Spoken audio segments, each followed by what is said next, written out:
তো এখানে যে আজকে সকালে যে ঘটনাটা অ্যাক্সিডেন্টটা হয়েছে, দুর্ঘটনাটা, এই লোকটার সাথে আমাদের আজকে সকালে ফজরের নামাজের পরে আমাদের মেগুলা মাদ্রাসা জামে মসজিদের ইমাম সাহেব সহ আর আমরা আরো 2-3 জন সকালবেলা নামাজের পর হাঁটাহুটা করি। তো আজুগড়া থেকে যখন আমরা যাই, আজুগড়া বাস স্ট্যান্ড থেকে নিচের দিকেই ওই লোকটার সাথে দেখা। ওই আমাদের যে ইমাম সাহেব, উনি হলো ওই যে যে ব্যক্তি এখানে আব্দুল মোহাম্মদ মোতালেব হোসেন মারা গেছে, উনি হলো আমার শিক্ষক মাওলানা মোহাম্মদ শাহজাহান। এনার হলো ক্লাস ফ্রেন্ড, একসাথে মেঘুল্লা মাদ্রাসায় লেখাপড়া করতো। উনি রাজশাহীতে একটা মাদ্রাসায় শিক্ষকতা করেন, তো ওখানে আজকে ফজরের জুমার নামাজ পড়াবেন। এটাই ওনার সাথে সকালে আজকে কথা।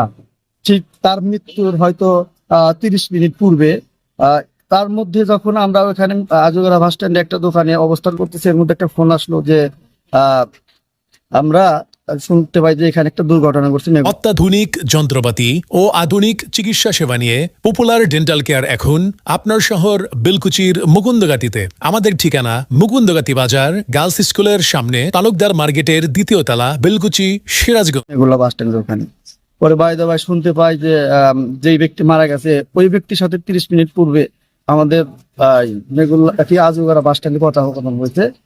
এরপর তাৎক্ষণিক আমরা এসে দেখি যে উনি ওনার স্ত্রী এখানে মৃত অবস্থায় পড়ে আছেন, আর ওনার মেয়ে আর উনি সহ আর ভ্যান চালক হসপিটালের দিকে নিয়ে গেছে, এনায়তপুরের দিকে শুনলাম। এর মধ্যে পরে শুনতে পেলাম যে মোতালেব নামে যিনি, উনিও মারা গেছেন, ভ্যান আলাও মারা গেছেন। আর ওনার যে মেয়ে, ওনার মেয়েটা পা ভেঙে এখনো জীবিত আছে, কোনো আশঙ্কা। আমাদের যারা আসলে এখানে অ্যাক্সিডেন্ট হয়েছে সেই লোকের বাসা হচ্ছে পাকড়তলা, আজুগাড়া পাকড়তলা। ওনারা রাজশাহীর উদ্দেশ্যে রওনা দিয়েছিলেন। রাজশাহী সেখানে যে হয়তো ইমামতি করবেন। স্ত্রীটা হচ্ছে উকিল, উনি ইমাম সাহেব। তো বাসে যেতেই মেঘুল্লা মোড় পার হয়ে পাশেই ব্যানের স্কেল ভেঙে যায়। ভেঙে যাওয়ার পরে সে ডান দিকে ব্যানটা পড়ে যায়। ইতিমধ্যে ঢাকা এক্সপ্রেস একটি বাস, চলন্ত বাস, দ্রুত গতিতে আসার সময় ওই ব্যানটি সরাসরি এই বাসের তলে পড়ে যায়। আর ড্রাইভার যথেষ্ট চেষ্টা করার পরেও বাসটা নিয়ন্ত্রণে না রাখতে পেরে বাসটি বামের দিকে, ইনাকপুরের দিকে যেতে নিয়েছিল। ওই সময় বাসটি একটি গাছের সাথে লাগিয়ে তারা হয়তো ওই সময় চলে যায়। ইতিমধ্যেই ওই ব্যানের যাত্রী স্বামী স্ত্রী দুজন মারা যান তাৎক্ষণিক, এবং ব্যানের ড্রাইভারও মারা যান। একটি শিশু সন্তান ছিলেন, ওই শিশু সন্তানটা হয়তো আল্লাহ পাক বাঁচিয়ে রেখেছেন। এই মতো অবস্থায় আমাদের এই স্থানীয় যারা ছিলেন তারা সবাই মুভ করেছেন, দেখেছেন যে এটা বড় ধরনের একটা দুর্ঘটনা।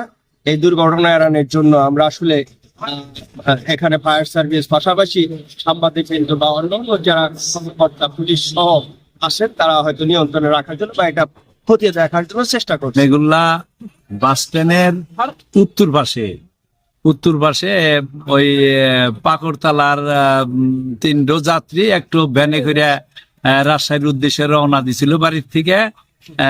রাজশাহীতে চাকরি করে মাদ্রাসায়।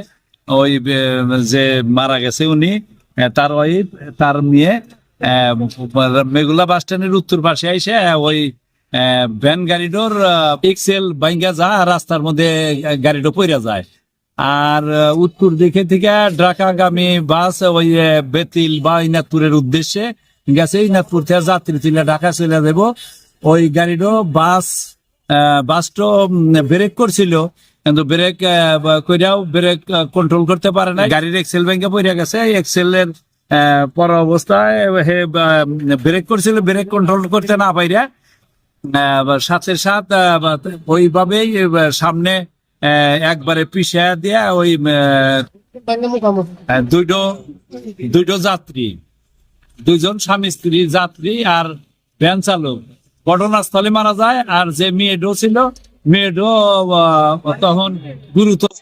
6:30 সময় ঢাকা এক্সপ্রেস এনায়তপুর যায়। এনায়তপুরে ওই যাত্রী 9 জন যাচ্ছিল।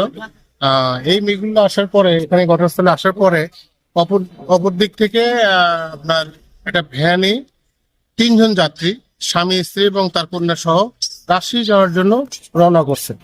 কড্ডা যাবে, কড্ডা থেকে গাড়িতে উঠে রাজশাহী যাবে।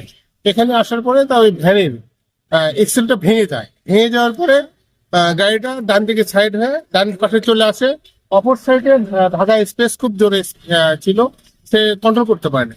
কন্ট্রোল না করতে পেরে ব্রেক ধরতে পারে নাই, একটা গাড়িতে ক্লাসটাতে মেরে দেয় এবং ওই ভ্যানটিকে মেরে দেয়। মেরে দেওয়ার সঙ্গে সঙ্গে যাত্রী পড়ে যায়, আহত হয়, পরে হাসপাতালে নেওয়ার পথে মারা যায়। 3 জন মারা গেছেন, তার মধ্যে স্বামী স্ত্রী এবং ভ্যানের ড্রাইভার।